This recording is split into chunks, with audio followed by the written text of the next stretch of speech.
우리 이 시간 함께 말씀 보며 주님 앞에 나가겠습니다. 오늘 우리가 함께 나눌 말씀 마가복음 13장 1절에서 13절 말씀입니다. 우리가 함께 오늘 나눌 말씀 마가복음 13장 1절에서 13절 우리 말씀을 통하여 하나님이 주시는 놀라운 은혜가 충만하게 소망합니다. 예수께서 성전에서 나가실 때에 제자 중 하나가 이르되 선생님이여 보소서 이 돌들이 어떠하며 이 건물들이 어떠하나이까. 예수께서 이르시되 너가 이 큰 건물들을 보느냐. 돌 하나도 돌 위에 남지 않고 다 무너뜨리려 하는지라. 예수께서 감난산에서 성전을 마주 대하며 앉으셨을 때에 베드로와 야고보와 요한과 안드레가 조용히 묻되 우리에게 이르소서 어느 때 이런 일이 있겠사오며 이 모든 일이 이루어지려 할 때에 무슨 징조가 있사오리까.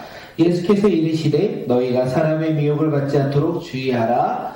많은 사람이 내 이름으로 와서 이르되 내가 그라 하여 많은 사람을 미혹하리라. 난리와 난리의 소문을 들을 때 두려워하지 말라. 이런 일이 있어야 하되 아직 끝은 아니니라. 민족이 민족을 나라가 나라를 대적하여 일어나겠고 곳곳에 지진이 있으며 기근이 있으리니 이는 재난의 시작이니라. 너희는 스스로 조심하라. 사람들이 너희를 공의에 넘겨주겠고 너희를 회당에서 매질하겠으며 나로 말미암아 너희가 권세자들과 임금들 앞에 서리니 이는 그들에게 증거가 되려 함이니라. 또 복음이 먼저 만국에 전파되어야 할 것이니라. 사람들이 너희를 끌어다가 넘겨줄 때에 무슨 말을 할까 미리 염려하지 말고 무엇이든지 그때 너희에게 주시는 그 말을 하라. 말하는 이는 너희가 아니요 성령이시니라. 형제가 형제를 아버지가 자식을 죽이는 데에 내주며 자식들이 부모를 대적하여 죽게 하리라. 또 너희가 내 이름으로 말미암아 모든 사람에게 미움을 받을 것이나 끝까지 견디는 자는 구원을 받으리라. 아멘. 오늘 말씀의 제목은요, 우리의 자랑거리입니다. 우리의 자랑거리. 오늘 우리는 살면서 무엇을 자랑하며 사십니까? 무엇을 다른 사람 앞에 드러내며 살고 계십니까? 우리가 생각하고 살아가고 있는 것은 무엇입니까? 그것이 우리의 삶의 자랑거리가 아닐까 생각되어집니다. 어떤 사람은 세상의 자랑, 세상의 학벌, 세상의 명예, 세상의 인기, 세상의 물질을 자랑할 수 있어요. 내가 가진 소유를 자랑할 수 있어요. 내가 가진 무언가를 우리는 자랑할 수 있어요. 혹은 내 자녀를 자랑할 수도 있고 내 남편과 아내를 자랑할 수 있고 부모를 자랑할 수도 있습니다. 오늘 우리 삶 가운데 자랑하는 것은 자랑거리가 되는 것은 무엇입니까? 오늘 우리 삶 가운데 다른 사람 앞에 드러내고자 하고 싶은 거, 드러내고자 하는 것들은 과연 무엇입니까? 오늘 말씀 가운데 우리의 삶의 자랑거리가 무엇인지 깨닫고 그것을 향하여 한 걸음을 내딛는 주님의 자녀들이 되길 간절히 소망합니다.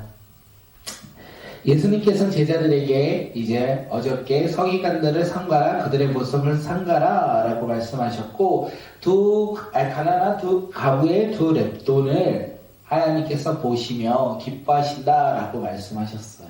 마음을 보시고 중심을 보신다고 말씀하셨습니다. 그리고 오늘 본문이 이어지는 거겠죠. 예수님의 제자 중 한 명이 성전을 가리키며 선생님이여 보소서 이 돌들이 어떠하며 이 건물들이 어떠하나이까. 다시 말해서 성전을 보면서 말하는 거죠. 선생님, 이 성전이 참으로 웅장하고 화려하지 않습니까? 이 건물, 이 성전이 다른 사람들이 보기에 예루살렘의 자랑거리가 아니겠습니까? 라고 말하는 것입니다. 이스라엘 사람들은 이스라엘 성전을 자랑했어요. 왜냐하면 그 성전으로 말미암아 자신들이 하나님이 택한 자녀라는 것을 드러내는 상징이었기에 이스라엘 백성들은 예루살렘 성전을 자랑했습니다. 그래서 그들은 성전 가운데 자랑만 하는 것이 아니라 그의 삶을 터내기도 했습니다. 그들은 성전으로 나와 하나님께 제사드리며 하나님 배에 나왔어요. 그들은 하나님을 예배하는 신앙생활 중심으로 그 성전 가운데 생활했다는 것을 우리에게 이야기합니다. 예수님의 제자들도 마찬가지예요. 예루살렘 성전은 웅장하고 화려하고 그리고 그들의 삶의 자랑거리였다라는 거예요. 이스라엘 모든 백성들이 예루살렘 성전을 가리켜 그들의 삶의 자랑거리로 생각하고 살아가고 있습니다. 그래서 지금 제자 하나가 예수님께 이 성전을 보며 예수님, 이 성전이 우리 삶의 자랑거리가 아니겠습니까? 이 얼마나 웅장하고 화려한 건물입니까? 하나님의 임재가 가득한 곳이 아닙니까? 라고 말하고 있는 거예요. 그런데 예수님은 예루살렘 성전을 보며 뭐라고 말씀하시죠? 돌 하나도 돌 위에 남지 않고 다 무너질 것이다. 너희가 자랑하는 그 자랑거리가 사라질 것이다. 이 웅장하고 화려한 이 예루살렘 성전이 무너질 것이다. 이렇게 말씀하셨어요. 그리고 이 말씀은 정확하게 이루어집니다. 이스라엘 사람들의 자랑거리였던 예루살렘 성전은요, 로마 군인들로부터 이 예수님이 말씀을 선포하시고 30-40년 후에 무너져요. 처참하게 무너집니다. 화려하고 웅장했던 예루살렘 성전은요, 파괴가 되고 그때부터는 그 누구에게도 자랑거리가 되지 못하였다라는 것을 우리에게 이야기합니다. 여기서 질문 한번 합니다. 아까 서론에서 말씀드렸어요. 오늘 우리가 생각했던 자랑거리가 무엇입니까? 우리의 믿음이십니까? 내가 가진 세상의 명예와 물질이십니까? 나의 헌신적인 모습이었습니까? 선교제를 향한 섬김과 이웃을 향한 사랑의 모습이었습니까? 우리는 어떤 것을 자랑하며 살아가고 계십니까? 어떤 것을 드러내며 살아가고 계십니까? 오늘 본문을 통하여 우리가 알 수 있는 것은 그것은 한낱 사라지는 것이 불가하다. 이 화려했던 예루살렘 성전이, 그 웅장하고 화려했던 예루살렘 성전이 돌 하나도 돌 위에 남겨지지 않을 만큼 사라져버린다. 우리가 생각하고 우리가 바라봤던 그 자랑거리들이 영원하지 않다라는 것을 오늘 본문은 이야기해요. 왜 그렇습니까?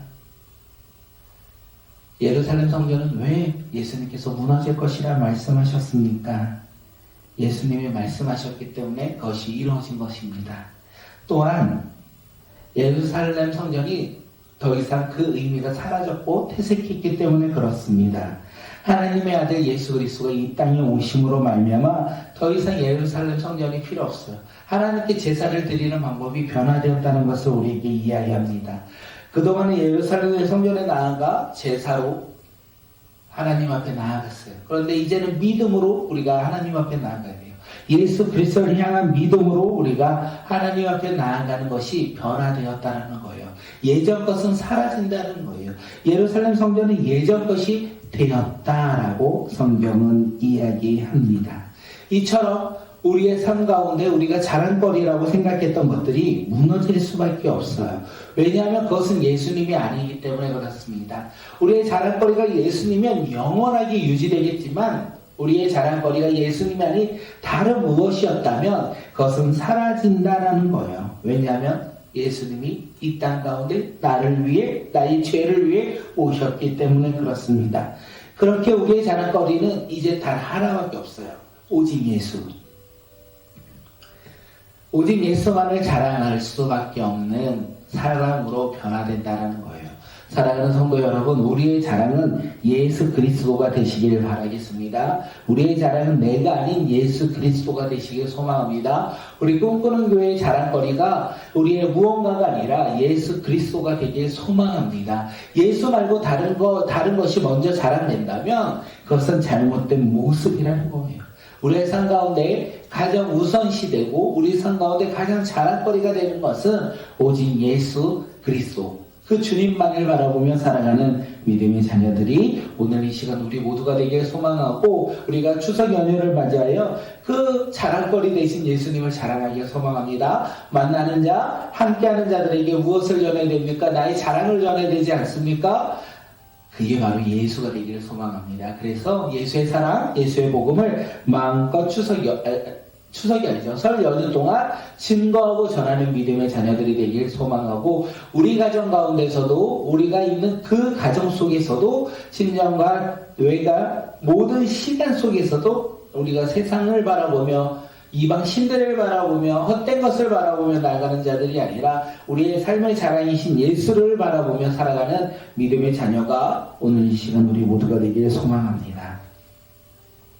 예수님께서요, 이제 감난산에서 성전을 보고 앉아 계실 때에 베드로와 야고보와 요한과 안드레가 따로 예수님께 나아가 조용히 묻습니다. 주님이 말씀하신 그 일들이 언제 일어납니까? 또 그런 일들이 일어날 때 무슨 징조가 일어납니까? 라고 물어봐요. 성전이 무너지는 것은 예루살렘 사람들의, 이스라엘 사람들에게 있어서 종말의 때 마지막 때를 의미하기도 합니다. 예수님, 종말의 때가 언제입니까? 예수님, 이 세상의 마지막 때가 언제입니까? 그때 어떤 징조가 있습니까? 우리가 그것을 알아야 준비하지 않겠습니까? 라고 제자들이 물어보는 거예요. 그래서 예수님은 종말의 때에 마지막의 때 예수의 이름으로 와서 미혹하는 사람들이 있다라고 말씀을 하십니다.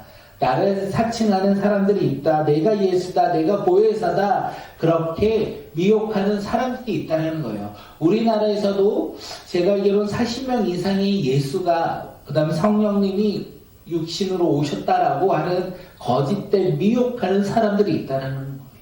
그 사람들이 일어나고 난리와 난리의 소문과 민족이 민족을 나라가 나라를 대적하며 지진이 일어나면 기근이 될 것이다 이렇게 말씀하셨어요.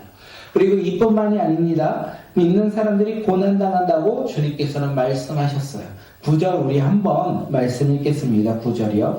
너희는 스스로 조심하라. 사람들이 너희를 공의에 넘겨주겠고 너희를 해당에서 매질하겠으며 나로 말미암아 너희가 권력자들과 임금들 앞에 서리니 이는 그들에게 증거가 되려 함이니라.